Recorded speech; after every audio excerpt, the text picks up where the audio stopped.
Today is Thursday, Parashat Terumah. This coming Shabbat, we're going to take out two Sifrei Torah. The first one will be Parashat of the week, Parashat Terumah, and in the second one, we'll read from the end of the portion, the end portion in Parashat Ki Tetzei, the portion that begins with the word Zachor, remember, and that's why this Shabbat has the name of Shabbat Zachor. We're told to remember what Amalek did to us when we went out from Egypt. We read it Shabbat preceding Purim, because on Purim we read in Megillat Esther about the evil plans of Haman. Haman was a descendant of Amalek, and the same way that Haman's plans turned to nothing, actually on the opposite, he was Na'afochu. What he wanted to do to us is what happened to him. Also, we speak of Amalek and to remember the evil ways of Amalek that attacked us from the back, the weak, and he came and just after all the miracles that happened to the Jewish people in Egypt and the parting of the Red Sea, he had the audacity and the evil approach to come and attack the Jewish people. So we, on this Shabbat, remember Zachor et asher asa lecha Amalek. And that's why it's called Shabbat Zachor. But the parasha of the week is really the Parashat Terumah. So a couple of words about the Mishkan that we were told to make in the desert. Well, our Hachamim, our sages, say that the Mishkan is a kind of a microcosm of the whole world, and different parts of the Mishkan represent different aspects in the creation of the world. And therefore, we shouldn't be surprised that the 39 activities that are forbidden to do on Shabbat are the 39 activities that were used in making the Mishkan. They're called Tal Melachot, 39 activities. And these activities that were used to make the Mishkan, we would have thought the Mishkan is such an important project, maybe we could do it on Shabbat. That's why the Pasuk says, Mishkani taru ve'tzavbetotai tishmoru.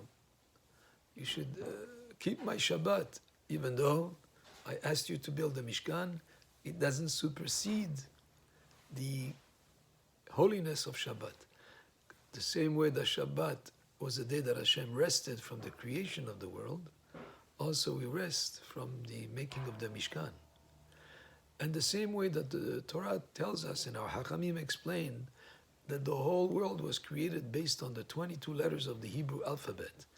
Their combination of letters is what created the world.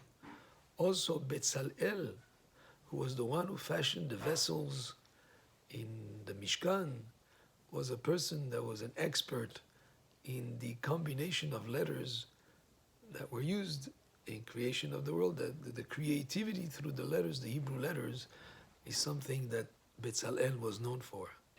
But interestingly enough, even the first Bet HaMikdash that was built by Shlomo HaMelech, our Hachamim teach us that he was also an expert in understanding the combination of letters. And the second Bet HaMikdash that was built by Ezra Sofer, Ezra the scribe, who was a person who was definitely an expert on the Hebrew letters. He was the scribe, the one who we attribute to also the Ktav Ashuri that we have in the Sifrei Torah.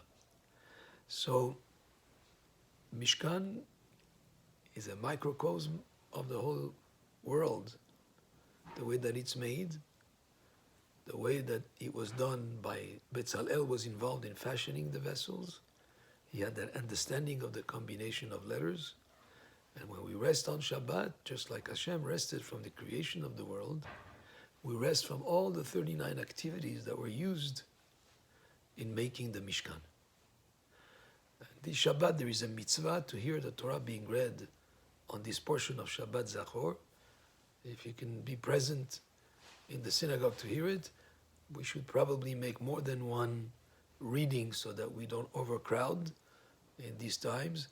But it's definitely a mitzvah that is incumbent upon each person. If for some reason you miss out on this Shabbat, there's another opportunity to hear it being read in Parashat Ki Tetzei in the summertime. Baruch Adonai le'olam, amen ve'amen, and Shabbat Shalom.